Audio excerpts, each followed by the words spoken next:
Have you ever said, "I'm broke, no one loves me," or "My life's a mess," and laughed it off like it was nothing? What if the universe took every word you said as a command? This audiobook reveals how your casual words might be shaping your reality exactly the way you didn't mean to. I was only joking, universe. Introduction. You say you're trying. You're visualizing, meditating, setting intentions. You light the candles, say the affirmations, repeat the mantras. But still, nothing happens. You wonder why it isn't working, why the universe feels silent, why your desires seem to hover just out of reach. And yet, you don't hear yourself. You don't hear the way you speak about your life when no one's watching. You don't hear the jokes you make about being broke, unlucky, or unworthy. You don't catch the sarcasm laced in your self-talk, the way you casually mock your dreams before they can bloom. You say, "I always mess things up. Of course this would happen to me. Nothing good lasts anyway." And then you laugh, as if that soft, bitter chuckle makes the curse any less real. But here's the truth. You are not unlucky. You are not invisible. You are not blocked by fate. You are blocked by your own words. Every time you speak against yourself, joking or not, you are giving the universe new instructions. You are unconsciously casting spells that anchor you to the very reality you say you want to escape.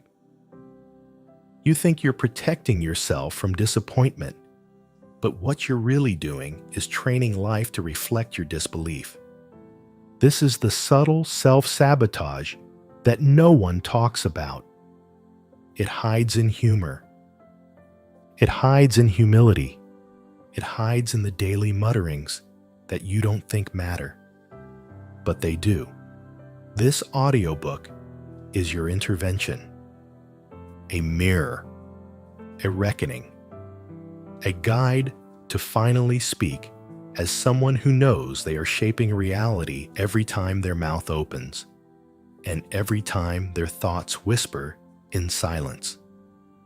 If your life has felt stuck, if your dreams feel delayed, if you've been begging the universe for a breakthrough, but secretly talking like you don't believe it will ever come, then this book is for you. Because once you understand the sacred, undeniable power of your voice, once you begin to speak from alignment instead of apology, your entire life will shift. Not because the universe finally heard you, but because you finally started listening to yourself. So let this be your turning point. No more casual curses. No more self-mockery disguised as humor. No more rehearsing the very stories you're trying to escape. You've spoken from fear long enough. Now, it's time to speak from truth. Death and life are in the power of the tongue, and they that love it shall eat the fruit thereof. And from this moment on, you will learn to eat only the fruit of your highest becoming. Let's begin. Chapter 1. The universe is always listening. There is no such thing as an empty word. Every syllable you release enters the field, not as noise, but as instruction. You may forget what you said, but the universe doesn't. It is always listening, not with ears, but with energy. Not with logic, but with law. This law is impersonal, unbending, and exact. It does not weigh your words against your intentions. It does not separate jokes from truth. It listens to your vibration, and your vibration is made loud and clear through repetition, spoken or unspoken. You see, people think manifestation is something you do in a special moment. A vision board, a candle, a scripted affirmation whispered at 11:11. But the real creation happens in your casual comments, your offhand remarks, the story you tell about your life when you're not trying to sound wise or spiritual. I always mess this up. I'm so unlucky in love. Nothing ever works out for me. I'm just joking. But are you? Because the universe isn't. Every word you speak is a brushstroke on the canvas of your reality, and most people are painting chaos with their mouth, while praying for beauty with their eyes closed. Here's what you need to understand. The universe is not your parent. It does not correct you when you say something harmful. It does not wait for you to be serious before it responds. It simply reflects. It reflects your tone, your focus, your feeling, whether it came wrapped in sarcasm or sincerity. If your words carry worry, the field reflects worry. If your voice carries doubt, the mirror shows you more to doubt. If you declare limitation, even in jest, it becomes the new boundary of your experience. This is not punishment. It's precision. The universe is a mirror so exact, it will reflect your inner weather, whether you meant it or not. Your life becomes the echo of the energy you most consistently radiate, spoken or unspoken, playful or prayerful. And what's more, your words do not disappear after you speak them. They linger. They ripple. They bind to the structure of your belief. They become the scaffolding of your self-concept and therefore your experience. Every word is a wand, and you've been casting spells your whole life. The good news? You can reclaim your power. You can begin to speak with intention. You can interrupt the old jokes, the old labels, the old prophecies spoken over yourself in moments of unawareness. You don't need to be perfect. You just need to be present. Start to notice how you describe yourself. Start to notice what you declare out loud, especially when no one is watching. Because that's when your voice is most honest, and therefore most potent. The first step is simple. Become aware. Realize that the universe is not listening for dramatic affirmations. It is listening to you all the time, and it believes you, even when you don't. Chapter 2. Casual words, serious consequences. We live in a world where language is cheap. We say things we don't mean. We laugh off pain to avoid feeling it. We make light of our struggles, not because they're funny, but because we're afraid to claim how deeply they've shaped us. So we joke. I'm broke as usual. My love life is a disaster. I'll probably mess this up too. And we add a nervous laugh or a shrug, as if that softens the impact. As if the universe is supposed to know we're just playing around. But here's the truth. The universe doesn't deal in sarcasm. It deals in signals. And every casual word you speak sends a serious signal into the field. Your nervous jokes about failure, they signal expectation. Your offhand comments about being tired, broke, or unlucky, they signal identity. And the more casually you repeat them, the more power they hold. Because repetition is what forms belief. The universe doesn't grant you what you wish in rare moments of clarity. It reflects what you declare in consistent moments of unconsciousness. Most people don't realize their manifestations are working perfectly, not because they're getting what they want, but because they're receiving what they keep saying. That's the hidden cost of casual speech. Words are not just sounds. They are containers of energy. And when you repeat a container enough times, you begin to live inside of it. So many people are trapped in invisible cages built out of sentences they said too many times. I'm not creative. I'm bad with money. I always attract the wrong people. This is just my luck. These phrases become mantras, unintended affirmations. And then life begins to shape itself around them, because that's the law. If you keep telling the story keeps living. If you keep joking about the problem becomes your punchline and your reality. This is why ancient wisdom spoke so reverently about the tongue. In the book of Proverbs, life and death are in the power of the tongue. In the teachings of Neville Goddard, speech is the image of mind. And in modern quantum physics, we now understand that focused language shapes observation, and observation creates experience. What you speak, you see. What you joke about becomes the echo you live with. So this chapter is a gentle but clear invitation. Start taking your words seriously, not with fear, but with reverence. Because when you treat your voice with respect, the universe mirrors that frequency. You're not being punished for joking.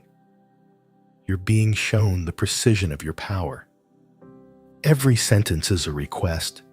Every word is a vote. And every time you speak, you cast your energy forward into what's next. So ask yourself, is your language matching the life you say you want? Are your casual remarks aligned with your deepest desires? If not, don't panic. Just pause. Just notice and start choosing again. Because once you see how serious your words are, you'll never joke about your future again.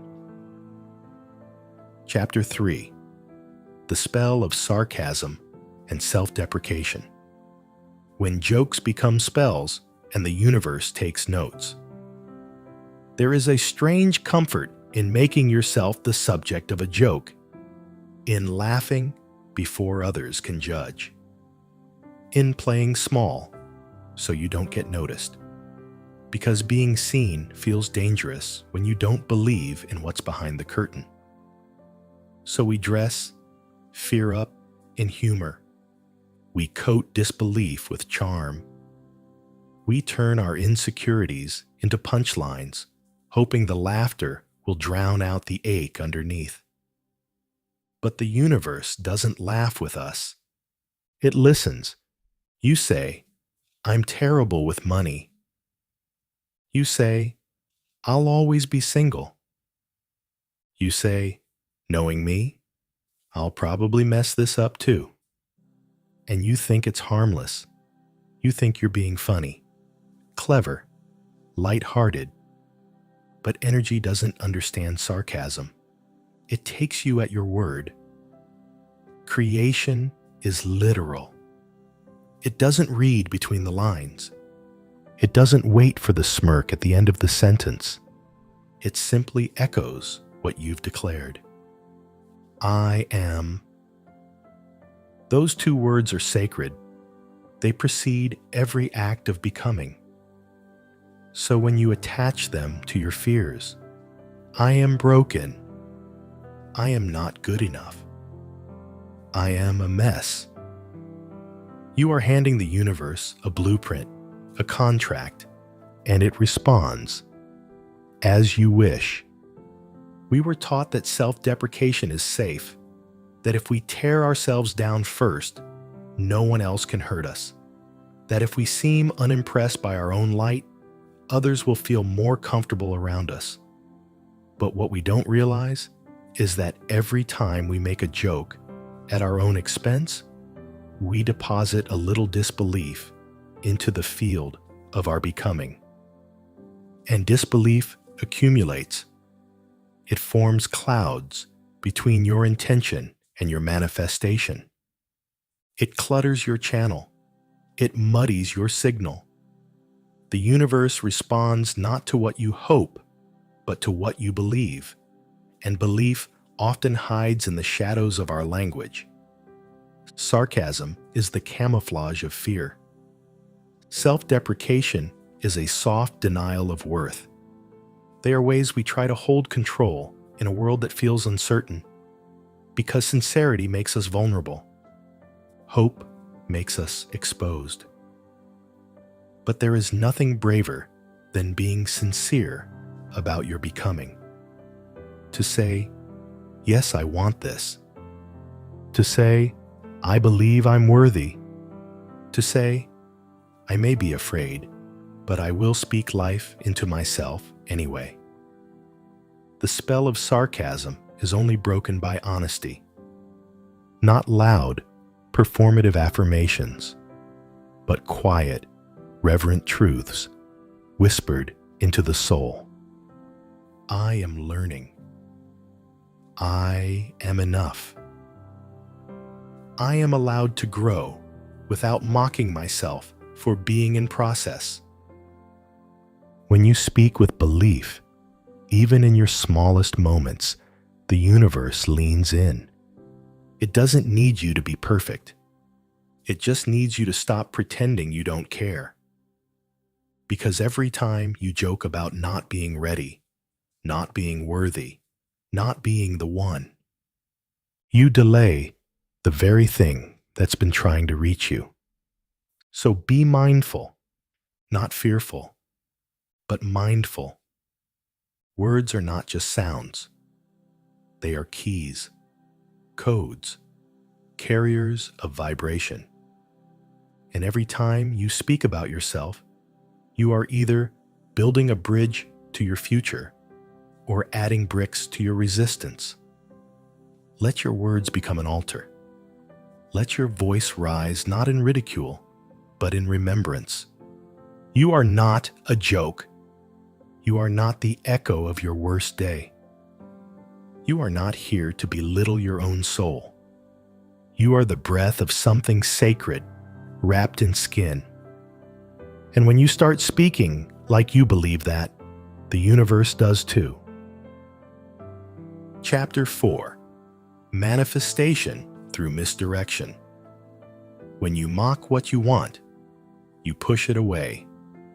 We joke about the things we truly desire, not because we don't want them, but because we're afraid to enjoy them too much. We've been taught that to want with an open heart is to risk disappointment. So instead, we mask our longing with misdirection. We say, watch me win the lottery, never gonna happen. Yeah, I'll probably meet the love of my life at a gas station on a Tuesday. I'm totally manifesting a mansion. Right after I finish crying into my cereal. Everyone laughs, even you. But beneath the laughter, a quiet ache lingers. The dream is absolute. The desire is genuine. But the words are wrapped in a joke, so the heart doesn't have to feel exposed. This is how many of us live, using humor as a smokescreen. We tell the universe what we want, then immediately undercut it with sarcasm, disbelief, or ridicule. We misdirect attention. We downplay our dreams. We point left while silently praying for right. But manifestation is literal. It doesn't follow punchlines. It follows patterns, it listens to energy, and it honors sincerity. When you make a mockery of your desires, even playfully, you distort the frequency of your request. It's like tuning a beautiful instrument and then clanging it with irony before the song can play. The universe is not punishing you. It's just confused. Do you want the dream? Or do you want the distance between you and the dream? Because every time you wrap your longing in sarcasm, you reinforce the gap. You affirm that what you want is unrealistic, that it's safer as a fantasy than a reality. And so, it stays just out of reach. Not because you aren't worthy, but because you keep pushing it away with a nervous laugh. The deeper truth is this: mocking your dreams is a defense mechanism. It's a shield forged in past wounds, past failures, past moments where hope felt foolish. But it's time to release that shield, because it's not protecting you anymore. It's preventing you. The universe doesn't respond to what you tease. It responds to what you treat as sacred. So speak about your dreams like they matter, because they do. Speak about your future like it's on its way, because it is. This isn't about blind optimism. It's about reverent alignment. It's about daring to say, I want this, without shame. To declare, I am ready, without a wink or an eye roll to cushion the risk. To whisper, this matters to me, and mean it. Because every time you say, it's never going to happen, even in jest, you're feeding the version of you that gave up. But when you choose to speak differently, when you cradle your dreams instead of mocking them, when you show up with sincerity instead of sarcasm, that's when the universe listens with clarity. That's when the alignment sharpens. That's when the shift begins. So let your desire be seen. Let your longing be honest. Stop misdirecting your magic. You don't have to apologize for wanting more. You just have to stop pretending that you don't. Chapter 5: The Sacred Art of Speech. Words as divine instruments of creation. Long before we learned to speak, ancient mystics whispered that the tongue was a wand. That speech was not merely communication, but creation. To speak was to shape. To name was to command. To utter a word was to weave spirit into matter. From the very first line of Genesis. And God said, let there be light. Creation began, not with the hands, but with the voice. And so it is with you. Every word you speak casts a vibration into the unseen. Every sentence becomes a structure in the field around you. Your voice is not small. It is sacred. It carries the power to bless or bind, to raise up or reduce. The ancients knew this. In Egyptian temples, hieroglyphs weren't just symbols. They were spells. In Vedic tradition, mantras were not affirmations, but frequencies that shaped reality. In Hebrew mysticism, each letter held a numerical, spiritual, and sonic vibration, forming the scaffolding of creation itself. New Thought teachers echoed this eternal truth. Florence Scovel Shinn wrote, "Your word is your wand." Neville Goddard taught that assumption spoken aloud becomes embodiment. Dr. Joseph Murphy reminded us that the subconscious is most moved not by logic, but by repetition of emotionally charged words. In every tradition, one truth rings clear. Words are not passive, they are portals. When you say, "I am," the universe leans in. Whatever follows that phrase becomes a seed. Say it often enough, believe it deeply enough, and it will bloom. I am tired. I am broken. I am never lucky. These are not just complaints. They are declarations, and the subconscious does not judge them. It simply obeys. But so too does it listen when you say, "I am healing. I am becoming. I am worthy of joy." These words become bridges between the self you are and the self you are remembering. So speak with intention. Speak with reverence. Speak not just to describe your world, but to reshape it. Let your speech become prayer. Let your words hold light. Let your everyday language reflect the divinity that walks with you. This is not about being perfect or poetic all the time. It's about being aware that your voice is a sculptor, that you are always carving your future with the chisel of your tongue. Notice how you speak about your body, about your relationships, about money, about the world. Are you speaking as if you are powerless or powerful? Are your words preserving your pain or proclaiming your healing? You are not here to echo the noise of fear. You are here to speak the language of life, to call things that are not yet seen as though they are, to use your voice not to describe limitation, but to declare possibility. And when you do, when your speech becomes sacred, when you align your language with your faith instead of your fear, you will feel the shift. People will notice. The atmosphere around you will change. Opportunities will respond.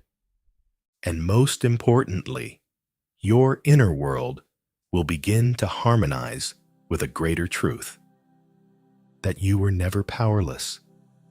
You were just unaware of the power your words already carried. So today, pause before you speak. Bless what you are becoming with your breath. And remember, you are not just talking. You are creating. Chapter 6. Your thoughts are declarations, the inner script that directs the outer world. You may believe your thoughts are private. That which runs through your mind is yours alone. That, as long as you don't speak it, it doesn't shape you. But thought is not passive. It is direction. It is a blueprint. It is silent speech, and the universe hears it just as clearly. Every thought you repeat becomes a quiet command. Every inner conversation becomes an instruction, not just to your body, your mood, or your emotions, but to life itself. You think, "I can't do this.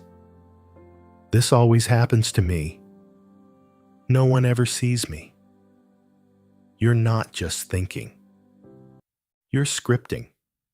And reality, as always, follows the script. This is the sacred truth hidden in plain sight. Your thought life is your declaration life. You are always narrating your future before you walk into it. The ancient mystics and the new thought teachers agreed on this. As within, so without. As you think in your heart, so shall it be. There is no such thing as a harmless internal monologue.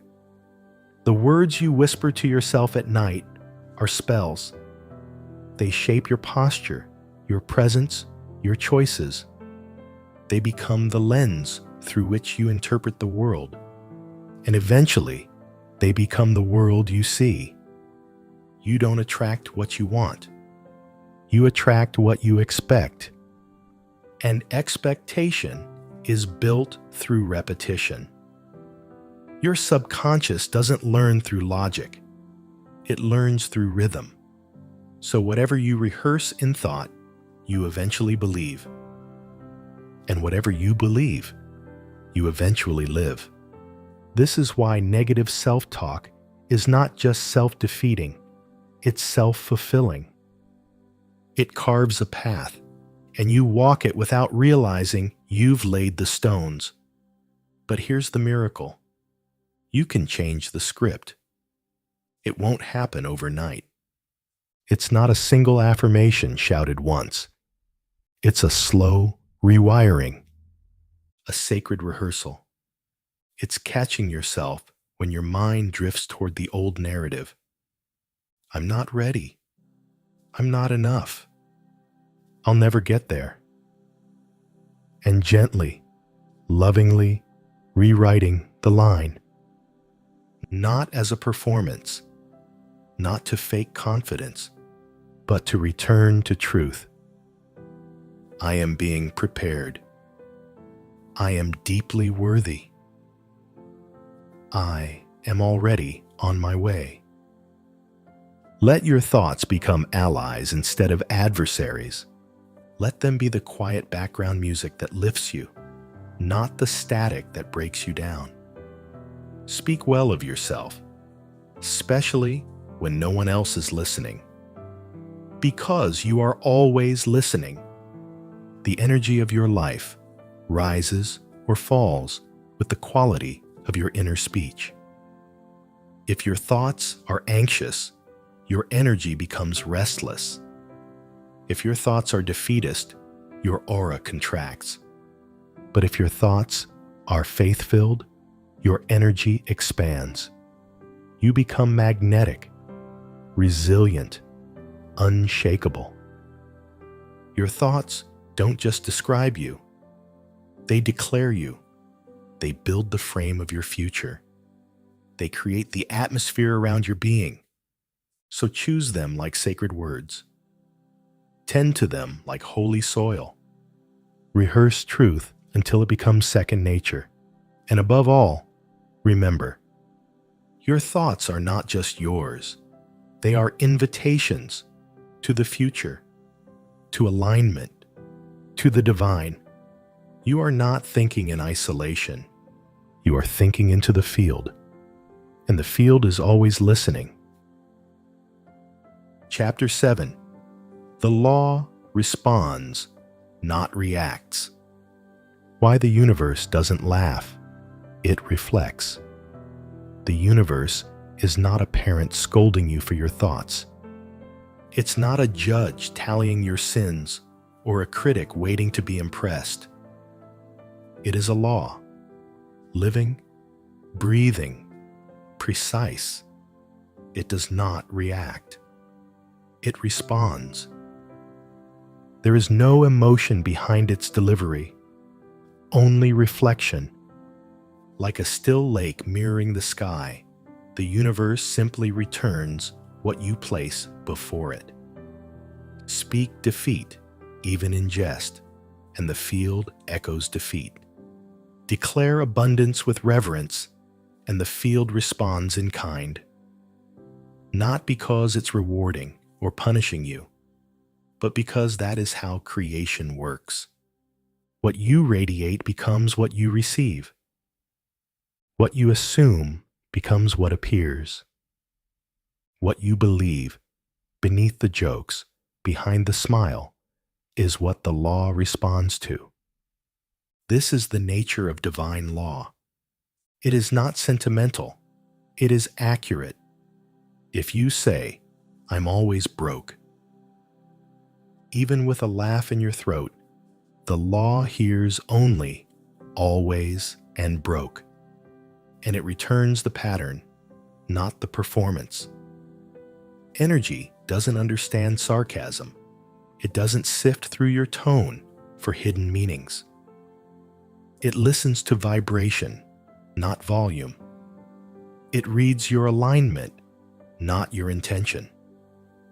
So if your words speak faith, but your energy hums with doubt, the law follows the hum. Because the law responds to essence. It responds to the truth behind the words, the vibration beneath the posture, the belief beneath the declaration. This is why spiritual mastery is not about sounding holy. It's about becoming congruent. It's about matching what you say with what you carry. Because you cannot fake frequency. The universe is not judging you for making light of your dreams, but it is responding to your signal every time, even when you're joking, even when you're deflecting, even when you're scared to hope, and so you laugh instead of believe. It doesn't mean you're doomed. It means you're powerful. It means you've always been powerful. And now that you know, you can speak with clarity instead of confusion. Instead of saying, "I'll never be that lucky." Try. Something beautiful is aligning, even if I can't see it yet. Instead of muttering, "Just my luck," when something breaks. Try whispering, "Life is rearranging something better." This isn't about pretending. It's about precision. It's about remembering that you are always in conversation with a law that listens to your tone, your thoughts, your expectations, not your jokes. Creation is not reacting to you like a moody friend. It is responding like a mirror. If you want the image to change, adjust the angle, adjust the energy, adjust the assumption. And when your inner world becomes consistent with what you truly desire, when your thoughts, words, and beliefs harmonize, the reflection shifts, not because you finally earned it, but because you finally aligned with it. This is the quiet power of the law. It is not personal. It is precise. And it is always listening to who you are being, not who you're pretending to be. So drop the disguise. Speak clearly. Assume boldly. Align lovingly. And watch the mirror change. Chapter 8. Respecting the power you carry. No more careless curses, even in jest. There comes a moment on every path where the seeker must stop seeking and begin to embody. Where learning turns into living. Where awareness demands responsibility. You are not a beginner anymore. You know too much to pretend you don't. You've seen how your thoughts shape outcomes. You've noticed how your words open doors or close them. You've felt the subtle echoes of your assumptions come alive in form. And so now, a deeper invitation is laid before you. Respect the power you carry. No more speaking death over your life just to get a laugh. No more calling yourself cursed, unlucky, tired of trying, even if part of you still believes it. Because now you know, every word is a seed, and even the ones planted in jest still grow roots. This is not a call to perfection. It's a call to maturity, a sacred invitation to become intentional with the tools you've been given. You are a creator, not in theory, in function. Every day, you create atmospheres, shape moods, move energy, and carve timelines. All with your inner state. All with your voice. All with your focus. You are no longer allowed to pretend that your words don't matter, because they do. They matter when you're alone in your car, They matter when you're talking to the mirror. They matter when you say, "I can't take this anymore," even half laughing. The universe doesn't hear sarcasm. It hears frequency, and it responds, not to your performance, but to your essence. So here, now, is the shift. Speak as one who knows. Live as one who's been entrusted. Declare as one who remembers what's at stake. You carry the power to bless or to curse, to align or to delay, to heal or to harm, most often yourself. This isn't about fear, it's about reverence. Because what would happen if you began to treat your words like prayers? If you stopped minimizing your desires just to make others comfortable? If you honored your thoughts like blueprints, your speech like sacred design? The world would shift. Your body would soften. Your path would unfold more quickly. Not because the law changed, but because you did. You grew up. Spiritually, energetically, you stepped into the mantle of creator, not victim. This is what respect looks like in this realm. No more careless curses, even in jest. No more wounding yourself to stay relatable. No more hiding your power behind humor or humility, because the mature soul understands power isn't something you get. It's something you carry, always. The only question is whether you're aware of it, and whether you use it with love. So take this moment as a sacred threshold.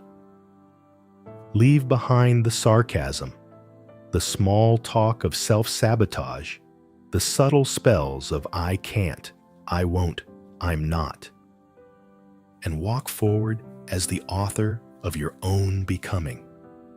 Speak light. Speak truth. Speak as someone who understands every thought is a signal. Every word is a decree. And you, dear soul, are no longer here to whisper curses over your own bloom. Chapter 9. Speaking from Alignment.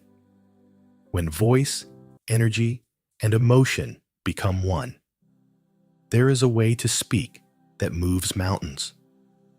A way to declare that doesn't beg, doesn't grasp, doesn't plead, but stands in quiet authority and says, "It is so." This is not about volume. This is about alignment. When your words align with your beliefs, and your beliefs align with your energy, the universe listens with absolute clarity. There is no confusion, no mixed signals, no delay. Because alignment is the language of creation. Most people speak from contradiction. They say, "I want love," but their energy says, "I don't trust it." They affirm, "I am wealthy," but their emotions whisper, "It's never really been true." They visualize peace while carrying an atmosphere of anxious striving. And so, their declarations don't land. They float. They echo. They loop. Not because they're undeserving, but because creation doesn't respond to what you say alone. It responds to what you are when you say it. Speaking from alignment is a sacred act. It means your mind, your heart, and your energy are all pointed in the same direction. It means the emotion behind your words is as clear as the sentence itself. There is no pretending here, no performing, only presence. To speak from alignment is to become a tuning fork for truth. It is to let your desire rest fully in your body. To speak not from lack, but from knowing. not from craving, but from communion.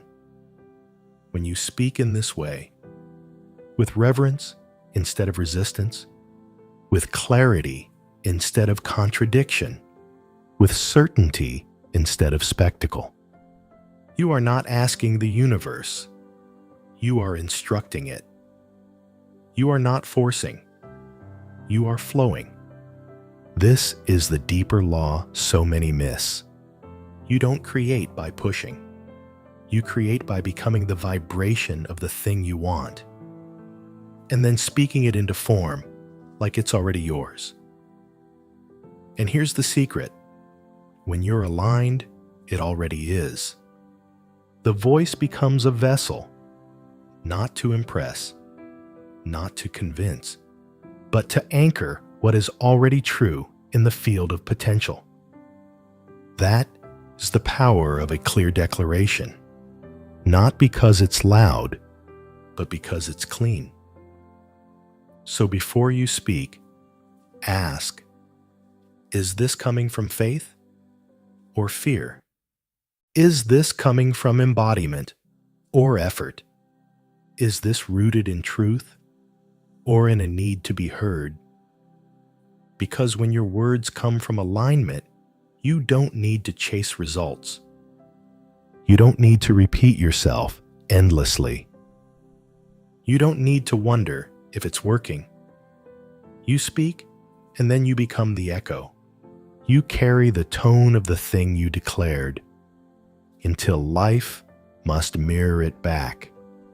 So speak not to fill space, but to shape it. Speak not to prove, but to align. Speak as one who knows they are heard before they even open their mouth. And above all, speak as though your words are already becoming flesh, because they are. Chapter 10. When you speak, it begins. A closing affirmation. There is a moment when every artist places the first stroke on the canvas. A moment when the architect draws the first line. A moment when a builder lays the first brick, or a gardener presses the first seed into the soil. In your life, that moment begins the moment you speak. The tongue moves. The breath releases. The word forms. And reality listens. It always has. You may not have realized it. You may have been casual with your language. You may have spoken things you didn't mean, laughed off dreams you deeply desired, or cursed yourself in jest to protect your heart from disappointment. But the law never laughed. It never judged. It simply recorded. Not because it's cruel, but because it's obedient.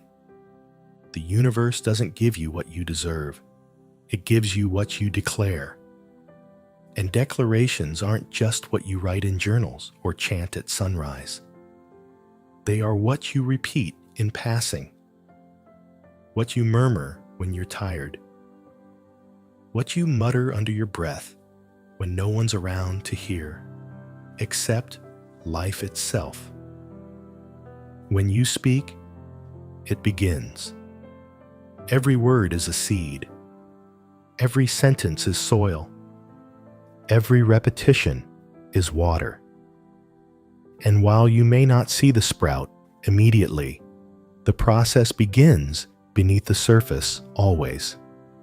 So the question is not whether your words matter. The question is, are you ready to use them as if they do? Are you willing to speak as one who understands the laws at play? Are you willing to stop mocking your magic and start honoring it? This is your closing invitation. From this moment forward, speak as if the universe takes you seriously, because it always has. You are not here to beg life to favor you. You are here to speak in harmony with it. You are not here to hope for scraps of goodness. You are here to declare beauty and truth and wholeness as your birthright. When you say, I am healing, you shift cellular patterns. When you say, I am loved, you tune your frequency to relationships that reflect it. When you say, it is already done, you collapse time between desire and fulfillment. This is not fantasy. This is energetic law. This is spiritual maturity. This is what it means to co-create with the field. So bless your life with your words. Bless your mornings before they start. Bless your body as it carries you. Bless your finances even when they stretch thin. Bless your future not because it's guaranteed, but because it listens. Your voice is not weak. Your words are not hollow. You are not foolish for believing that what you say matters. You are simply remembering what most have forgotten, that the world you live in is shaped by the language you choose. It doesn't mean you can never vent, or that every word must be polished with perfection. It means you begin to notice. You become conscious. You get honest with yourself. If you're about to say, I'm so unlucky, catch it. If you're tempted to say, things never work out for me, pause. You are not being silenced. You are being invited into a higher frequency. Ask instead, what would someone who trusts say here? What would someone in alignment speak over this moment? And then say that. It may feel awkward at first. You may not fully believe the new words. But as with all seeds, they don't need your certainty to grow. They only need your willingness to plant them anyway. Over time, your speech will become sacred by default. You'll notice you no longer joke about being broke. You no longer mock your body in front of mirrors. You no longer call yourself a mess, even when you feel scattered. Because you know now that the law responds, always, not to drama, but to direction. And your direction is determined by your declarations. So from now on, say what you want to live. Say what you want to become. Say what you want to see, even if your eyes are still adjusting. And when in doubt, speak gently. Speak as if your voice carves the future, because it does. Speak as if your words are spells, because they are. Speak as if your life is listening, because it is. You have always been powerful, but now you are becoming deliberate. That is the shift. That is the awakening. That is the beginning of the rest of your life. So say it clearly. Say it with love. Say it like it matters. Because when you speak, it begins. The voice that shapes worlds. You've reached the end, but truly, this is just the beginning. Because now, you know your voice is not just noise in the air. It is vibration encoded with intention. It is the first step in every unfolding. It is the unseen pen that writes the visible world. You've walked through the shadows of sarcasm. You've uncovered the quiet sabotage hidden in humor. You've traced the thread from thought to word to reality. And now you carry something different. Not just knowledge, but reverence. You understand that creation doesn't start with action. It starts with language. It starts with alignment. It starts with a whisper that dares to believe it will be heard. From this moment forward, you will speak differently. not perfectly, but consciously, not fearfully, but faithfully.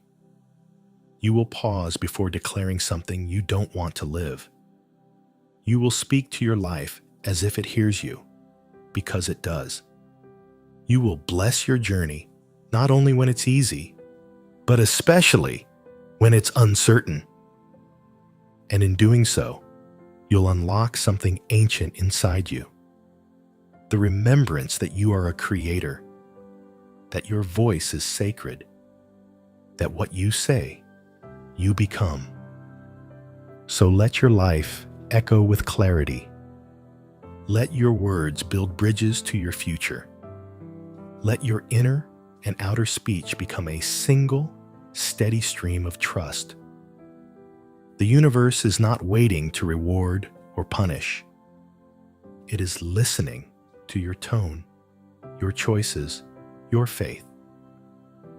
And it is responding accordingly.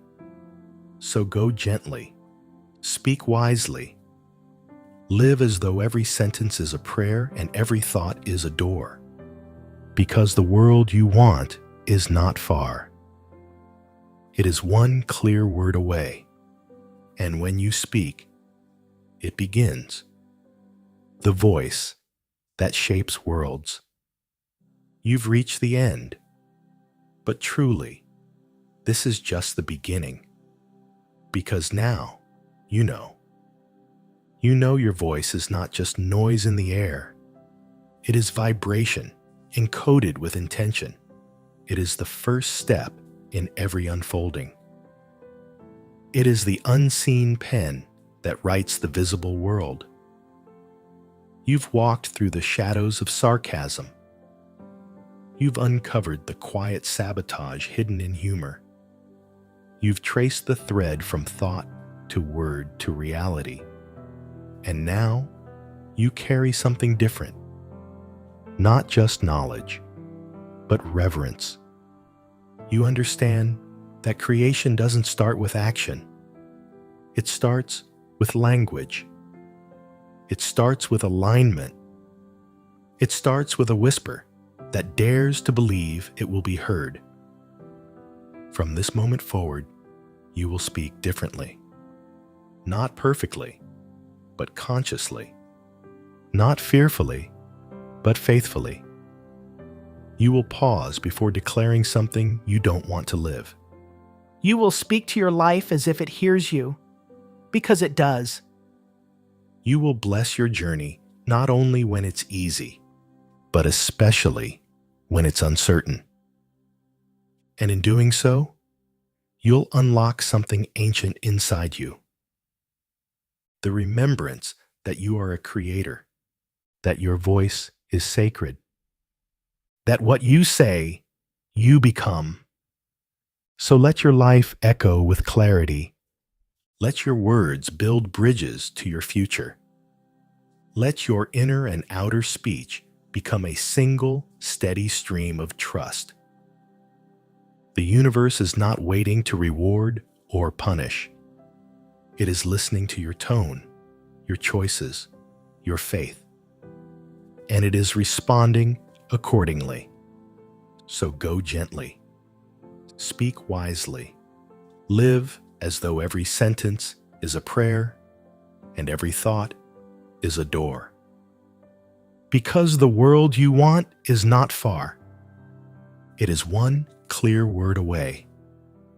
And when you speak, it begins.